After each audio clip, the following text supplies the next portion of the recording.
Hello everyone, welcome again to my channel Shikshika. और मैं आप सभी को आज फिर से लेकर आई हूँ अपने चैनल पे डिजिटल रेसिपी प्रीवियस ईयर का फुल पेपर एनालिसिस कराने के लिए। आज मेरे चैनल पे आप दोबारा से देखेंगे क्वेश्चन नंबर 10 के बाद जो आपके क्वेश्चन रह गए हैं, क्वेश्चन नंबर 11 से हम स्टार्ट करेंगे।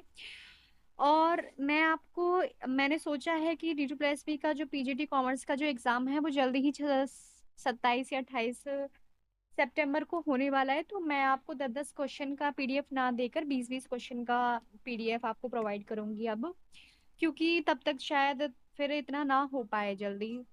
तो आज मैं आपको क्वेश्चन नंबर 11 से स्टार्ट करती हूँ। ठीक है।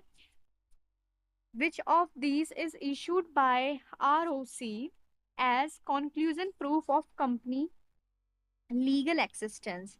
लीगल एक्सिस्टेंस आपकी कंपनी को कब मिलेगा? जब आरओसी क्या प्रोवाइड कर देती है? Certificate of incorporation. देखो, आपकी जो आरओसी है वो प्रोस्पेक्टस तो नहीं करेगी, ये तो कंपनी ही करती है। मेमोरेंडम ऑफ एसोसिएशन भी कंपनी ही इशू करती है। एओए भी कंपनी ही इशू करती है। ठीक है। बट ये जो आपका सीओआई है, सर्टिफिकेट ऑफ इनकॉर्पोरेशन, सिर्फ एक यही तो है कि आपका कौन आरओसी प्रोवाइड करेगी। तो ये तो आप एलिमिनेशन से भी कर सकते थे। ठीक है या नहीं? इसके बाद दूसरी क्वेश्चन पे, what is bonded warehouse. तो इसमें आपका आएगा storage facility for importer goods where duty payment is deferred. जैसे आपने कुछ सामान मंगाया, ठीक है, अब वो क्या होगा, पोर्ट पे उसको रख दिया जाएगा। तब तक रखा जाएगा जब तक आप उसका पूरा कस्टम क्लियरेंस नहीं करा देते हैं, आप उसको अपनी पेमेंट नहीं दे देते हैं। किसको? एक्सपोर्टर को। ठीक है। तब तक आपका जो सामान है वो कहाँ पे रखा रहेगा? बॉन्डेड वेयर हाउस में। तो ये इम्पोर्ट एक्सपोर्ट में आता है बॉन्डेड वेयर हाउस।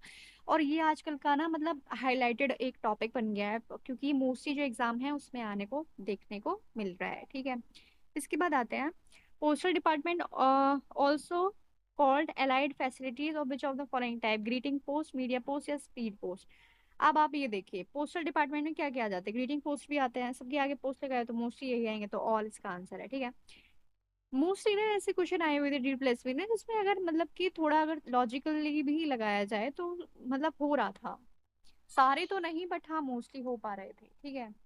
इसके बाद आते हैं क्वेश्चन नंबर 14 पे। In a franchisee system the franchisee is typically responsible for managing daily operation of the outlet. Which type of company has minimum of 2 member. Minimum की बात, टू की बात अगर आ गई तो टू देखते ही आप प्राइवेट कंपनी लगा दो, और ऑप्शन पे तो जाने की जरूरत ही नहीं है। Which one of the limitation of the sole. Limitation क्या है? सबसे बड़ी लिमिटेशन तो ये है कि भाई अनलिमिटेड लाइबिलिटी है। सबसे बड़ी जो इसकी लिमिटेशन है वो यही है। ठीक है। इससे नेक्स्ट पे आता है, which type of company has minimum of two. फिर से एक सेम क्वेश्चन दोबारा रिपीट हुआ था, इसमें भी प्राइवेट ही आएगा। A corporate organization primarily set up for, किस लिए? Providing benefit to member. इसमें ये होता है, जैसे मान लो 5 लोग हैं, उन लोगों ने मिलके एक मतलब ऑर्गेनाइजेशन बनाया, और वो कहते हैं कि भाई हम इतने इतने रुपए इसमें कंट्रीब्यूट करेंगे, और हम पांचों में से अगर किसी एक को कोई प्रॉब्लम हो जाती है इन फ्यूचर, ठीक है, तो हम 4 मिलके या 5 मिलके उस सारे को जो है क्या करेंगे, बेनिफिट प्रोवाइड करेंगे। तो इसमें क्या होता है, इनका जो मेन जो मोटिव होता है वो क्या होता है? Providing benefit to members. सिर्फ मेंबर्स की बात होगी, उनके रिलेटिव्स की बात भी नहीं होगी। ठीक है। ठीक है। अब आगे आते हैं नेक्स्ट पे। Which among following is not an advantage of business processing outsourcing, increase in house employability. ये शायद मेरे को नया ही मिला था, इसका मैं डिफाइन भी नहीं करूंगी क्योंकि जब मुझे खुद नहीं पता तो। इसके बाद नेक्स्ट पे, dash is not a money market instrument. देखो, आपके टीबी, सीपी और ये आपका सीओडी, ये सब आपके मनी मार्केट में शॉर्ट टर्म में आ जाते हैं, गवर्नमेंट सिक्योरिटीज इसमें नहीं आता है। ठीक है। ये आपके 11th, जो आपकी 11th क्लास की बुक है ना उसमें मिल जाएगा। इसके बाद the best alternative that represent the dual nature of management as science as both. इसमें क्या है, देखो आपका जो साइंस के जो मेथड होते हैं वो क्या होते हैं, मोस्टली अप्लाइड की फॉर्म में देखे जाते हैं। एंड आपकी जो आर्ट है उसमें क्या आता है, ये या तो क्रिएटिविटी आता है या फिर कोई एक चीज है उसमें कोई इंसान बहुत अच्छा कर रहा है, ह्यूमन बिहेवियर, यही आएगा। तो इसमें पहला वाला ही है, क्योंकि इसके अलावा जो और तीसरे जो आप तीन जो आप ऑप्शन पढ़ेंगे वो थोड़े मतलब कि नेगेटिव फॉर्म में दिए हुए हैं। ठीक है। Which of the following is not the economic objective of the business. क्या नहीं है? Supply of quality good to the community. ये इकोनॉमिक, इको मतलब कि पैसे से रिलेटेड, जैसे कि एक्सपेंशन ऑफ बिजनेस ऑपरेशन, ये तो पैसों से रिलेटेड है भाई, हम अपने बिजनेस को जो है और एक्सपेंड कर रहे हैं तो। अर्निंग ऑफ सेटिस्फैक्ट्री, ये भी आपके प्रॉफिट जो है ये पैसों से रिलेटेड है। लेकिन यहाँ पे सप्लाई ऑफ क्वालिटी आ गया। क्वालिटी जो है क्या है, एक मतलब कि उसको मिजरेबल टर्म में नहीं है, तो इसमें यही आंसर है। इससे नेक्स्ट में आते हैं। The economic environment of business in India has been changing at the fast rate mainly due to, किसकी वजह से, क्या हुआ था ऐसा जो हमारे जो है इतना जो रैपिडली चेंज देखने को मिल रहा है। एलपीजी हुआ था ना 1991 में, तो वही इस ऐसे रीजन है जिनकी वजह से हमारे इंडिया में इतना तेजी से चेंज देखने को मिल रहा है। तो इसका एलपीजी है। देखो नेशनलाइजेशन तो ऐसा कुछ हुआ नहीं था।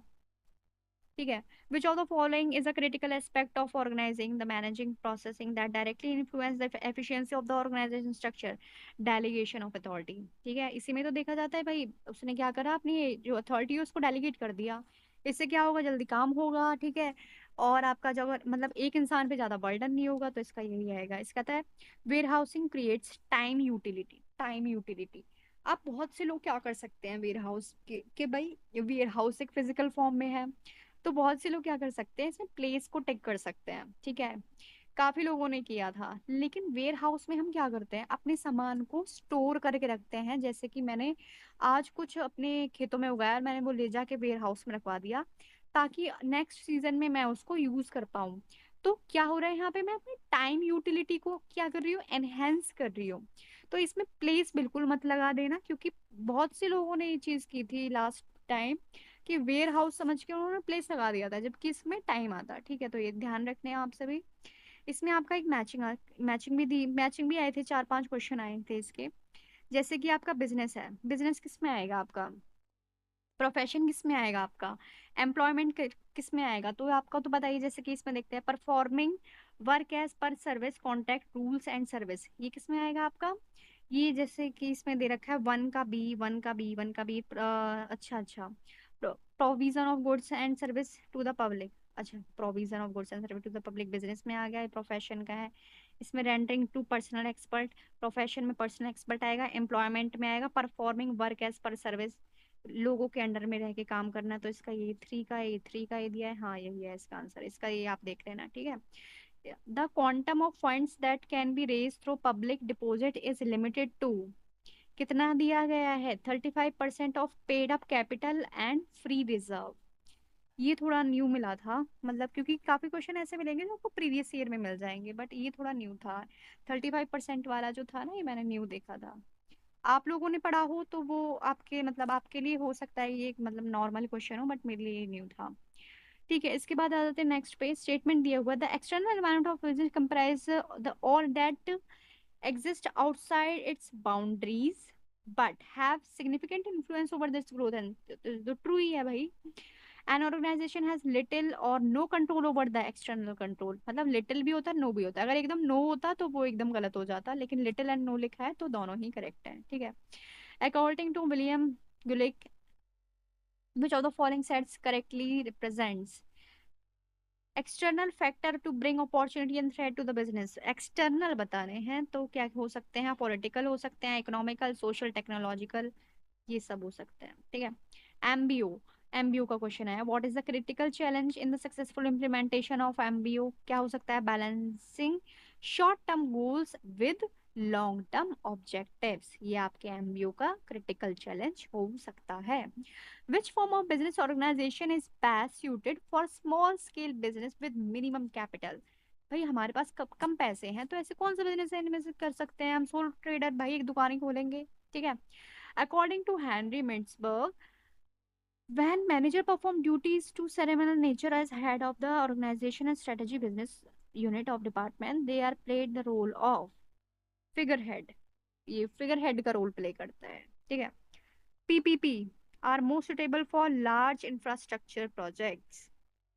आप देखेंगे कुछ क्वेश्चन तो इतने छोटे छोटे दे रखे हैं और कुछ इतने बड़े बड़े दे रखे हैं, है ना। तो इसके बाद आते हैं, in relation to classification of business activities which of the following statements are correct, correct बताने हैं। वेरियस बिजनेस एक्टिविटी में be classified into two categories, industry and commerce. ठीक है भाई, सही बात है। Industry refers to economic activity which relate to conversion of, ये भी सही है। Extractive industrial engage in breeding plants and animals, ये आपका बिल्कुल गलत दे रखा है, ठीक है। एक्सट्रोवेट में आ जाए जैसे कि कोल माइन, ऑयल वेल्स, इनसे डायरेक्ट आपको नेचर से जहां से आप लेते हैं सामान, ठीक है, जैसे कि गोल्ड माइन, भाई हम माइन में से जाके पैसे बोलेंगे ना हम गोल्ड। तो आप ब्रीडिंग प्लांट और एनिमल तो नहीं आना चाहिए, ठीक है। तो इसमें ये आपका गलत हो जाएगा। इसके बाद आते हैं नेक्स्ट पे, which among the following class of mandatory require a certificate of commencement of business over the above the corporation, certificate of incorporation to start its operation in the India. इसमें आ जाएगा पब्लिक लिमिटेड कंपनी, इसके लिए दोनों चाहिए, ठीक है। इसमें आ जाता है नेक्स्ट में, UPI has revolutionize the digital payment system in India, here what does UPI means, UPI की फुल फॉर्म आई है, मतलब कहने का ये है unified payment interface, unified payment interface, ये याद कर लेना आप। Dash involves adapting the organization to its business environment, ऐसी कौन सी, अब अडेप्टिंग की बात है, अडेप्टिंग द ऑर्गेनाइजेशन क्या आएगा, स्ट्रेटेजिक मैनेजमेंट, ठीक है। इससे नेक्स्ट आते हैं, which of the following was not a direct policy measure under Indian liberalization process, nationalization of की पेमेंट की प्राइवेट इंडस्ट्री, ठीक है। जल्दी जल्दी करा देती हूँ क्योंकि ऐसे तो काफी लंबा हो जाएगा video. Dash are rights to purchase a firm stock at a particular price at some design period in the future, stock option।